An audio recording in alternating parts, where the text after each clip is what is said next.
জানিয়ে দিব এই মুহূর্তে আমাদের হাতে এসেছে বাংলাদেশের গুরুত্বপূর্ণ আপডেট সংবাদের শিরোনাম। শুরুতেই থাকছে আওয়ামী সন্ত্রাসীদের দেখা মাত্রই গ্রেপ্তার, না হলে পুলিশের বিরুদ্ধে ব্যবস্থা বলছে স্বরাষ্ট্র উপদেষ্টা।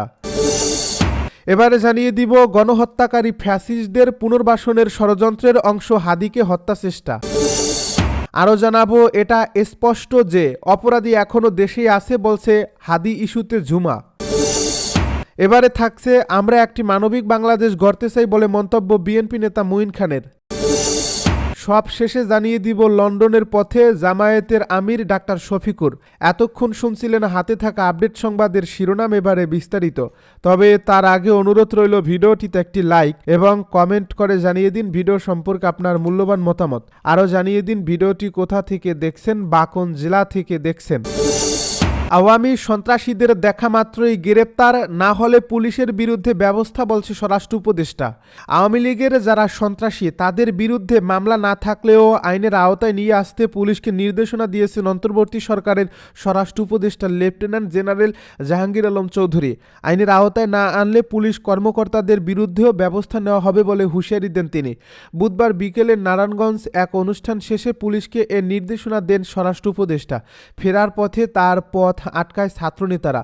তারা জুলাই অভ্যুত্থানের সময় লুট হওয়া অস্ত্র উদ্ধার, আওয়ামী লীগ ওসমান পরিবারের সদস্য এবং তাদের সহযোগীদের গ্রেপ্তার, সীমান্তে নিরাপত্তা বাড়ানো, ওসমান হাদির উপর হামলার মূল আসামিকে গ্রেপ্তার, থানা ও আদালতকে রাজনৈতিক বলয়মুক্ত রাখাসহ 7 দফা দাবি জানান।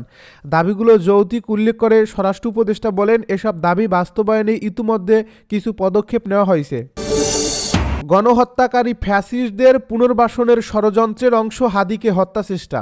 গণহত্যাকারী পতিত ফ্যাসিস্ট শক্তির পুনর্বাসনের ষড়যন্ত্র হিসেবে জুলাই যোদ্ধা শরীফ ওসমান বিন হাদিকে হত্যাচেষ্টা করা হয়েছে বলে দাবি করছে 18টি ছাত্র সংগঠন। শরীফ ওসমান বিন হাদির উপর হামলায় জড়িত সব সন্ত্রাসীকে অবিলম্বে গ্রেপ্তার, দৃষ্টান্তমূলক শাস্তি নিশ্চিত এবং জুলাই গণ অভ্যুত্থানের নেতৃবৃন্দকে সর্বোচ্চ রাষ্ট্রীয় নিরাপত্তা প্রদান সহ 6 দফা দাবি জানিয়েছেন 18 ছাত্র সংগঠনের নেতৃবৃন্দ। বাংলাদেশ ইসলামী ছাত্র শিবিরের সেক্রেটারি নুরুল ইসলাম স্বাক্ষরিত বিবৃতিতে বলা হয়েছে, বাংলাদেশকে নিয়ে আজ বহুমুখী ষড়যন্ত্র ও স্বাধীনতা সার্বভৌমত্ব বিরোধী অপতৎপরতা চলছে। ইনকিলাব মঞ্চের মুখপাত্র শরীফ ওসমান বিন হাদি হলেন এসবের বিরুদ্ধে সোচ্চার ও বলিষ্ঠ কণ্ঠস্বর। পতিত ফ্যাসিস্ট আওয়ামী লীগ ও তাদের দোসররা দেশের রাজনীতিতে বিভাজন ও নিজেদের পুনর্বাসনের নীল নকশা বাস্তবায়নের অংশ হিসেবেই জুলাই যোদ্ধা ও ভারতীয় আধিপত্যবাদের বিরুদ্ধে আপোষহীন কণ্ঠস্বর শরীফ ওসমান বিন হাদিকে হত্যাচেষ্টার জঘন্য অপচেষ্টা করে। রাজধানীতে প্রকাশ্য দিবালোকে সংঘটিত এই সশস্ত্র হামলা স্পষ্টভাবে প্রমাণ করে যে গণহত্যাকারী পতিত ফ্যাসিস্ট শক্তি পরিকল্পিতভাবে জুলাই গণ অভ্যুত্থানের নেতৃত্বকে টার্গেট কিলিং মিশনে নেমেছে।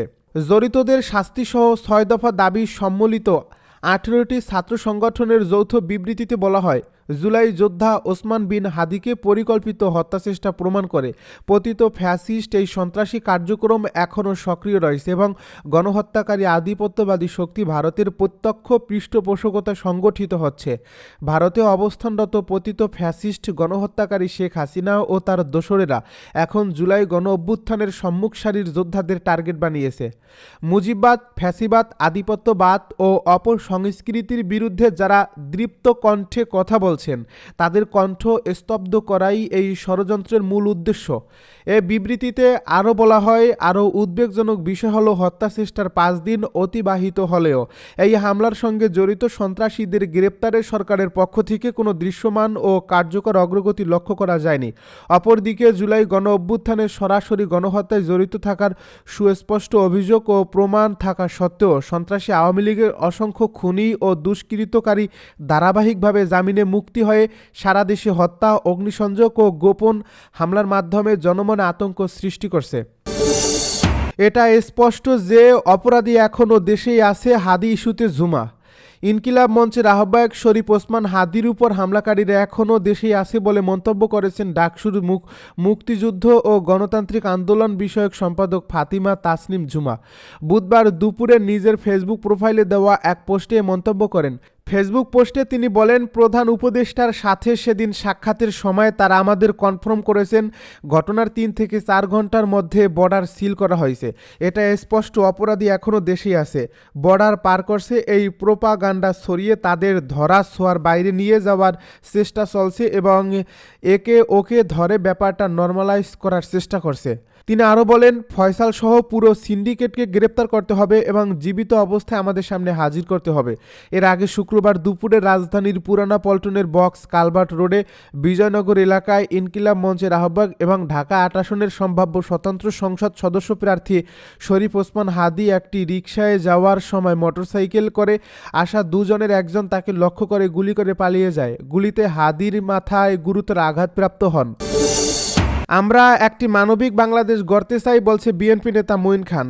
বিএনপির স্থায়ী কমিটির সদস্য ডক্টর আব্দুল মুঈন খান বলেছেন, মানুষকে ধোঁকা দিয়ে কাজ হবে না।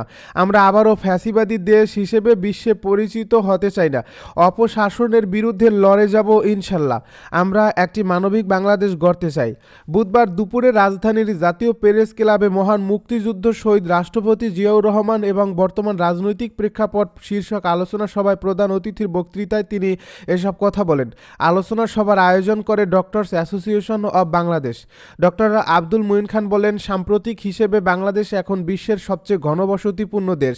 ঢাকা শহরে 3,66,00,000 মানুষ বসবাস করেন। 2050 সালে ঢাকা শহর হবে সবচেয়ে ঘনবসতিপূর্ণ বৃহত্তম শহর।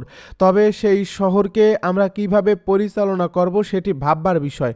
আমরা অর্থনৈতিকভাবে এখনও শক্তিশালী না হলেও ইনফরমাল ইকোনমি দিয়ে ডাল ভাত খেয়ে বেঁচে আছি।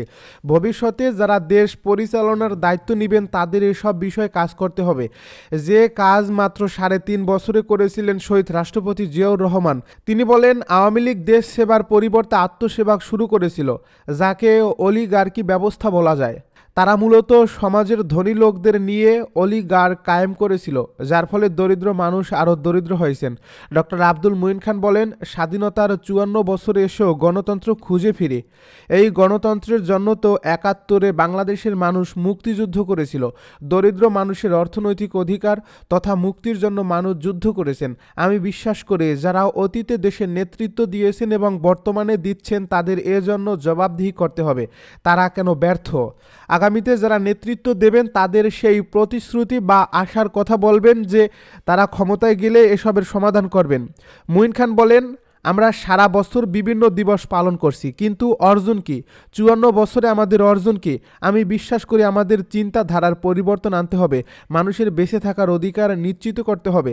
তিনি বলেন, গত 54 বছরে যখনই কোনো স্বৈরশাসক দেশের মানুষের বাক স্বাধীনতা কেড়ে নিয়েছে তখনই কিন্তু বিদ্রোহ হয়েছে, প্রতিবাদ করছে। আজকে আধুনিক রাষ্ট্র ব্যবস্থা হলো নিষ্ঠুর, কারণ মানুষের অনুভূতি ভোতা করে দেয়, মানুষকে মানুষ হিসেবে গণ্য করে না। আগামীতে যারা ক্ষমতায় আসবেন তাদের সেই বিষয়টি পরিষ্কার করতে হবে।